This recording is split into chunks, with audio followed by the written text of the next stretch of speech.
Президенттин Баткен облусундагы ыйгарым укуктуу өкүлү Айбек Шаменов Баткен районунун Самаркандеги айыл аймагынын эли менен жолукту. Айыл эли алгач эле сууга суу көйгөйүн чечип берүүнү суранышты. Социалдык объектилерге болгон муктаждык бар экенин айтып, 3 мөөнөт менен иштеп жаткан Жаңыбак айылындагы мектеп жана бала бакча маселесин көтөрүштү.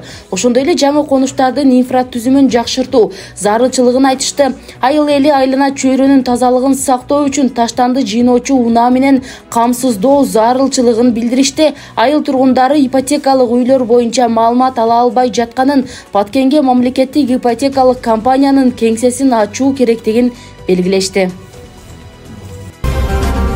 Жазган эмес, бөлүшкөн адам да жазаланат, мыйзам күчүнө кирди. Социалдык тармактарда, ЖМКларда кимдир бирөөнү мазактаган, сөккөн же жала жапкан адамдарга жаза караштырган мыйзам күчүнө киргендиги туурасында Баткен районунун акими Учкунбек Жоробаев тарабынан түшүндүрүү иштери жүргүзүлдү. Мыйзамда бирөөнү мазактаган же каралаган адамдарга 20 000 сом, юридикалык жактарга 65 000 сом айып каралган.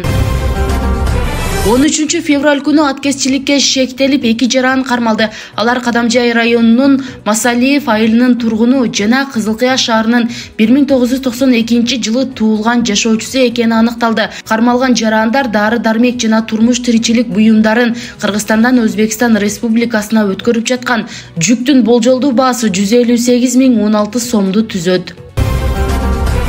Мал жандыктарын коңшу мамлекетке мыйзамсыз өткөрүп жаткан жаран кармалды.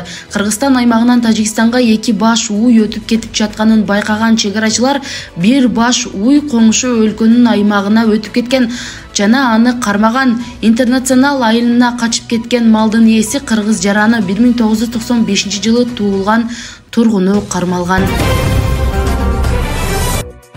Кызылкыя шаарынын Борбордук аянтына азык-түлүк жарманкеси уюштурулду. Элге азык-түлүктүн коопсуздугун камсыздоо жана базар баасынан арзандатылган баада продукция сатып алуу мүмкүнчүлүктөрүн түзүүгө багытталды.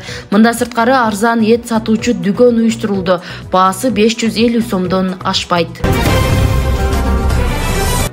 Разаков шаарына Өзбекстан Республикасынын Ватандошлар коомдук бирикмесинен делегация келди. Райондук маданият үйүндө улуу акын жана коомдук ишмер Алишер Навайынын 584 жылдыгына арналган адабий концерттик кече эки элдин достугун бекемдөөгө зор дем күч болду.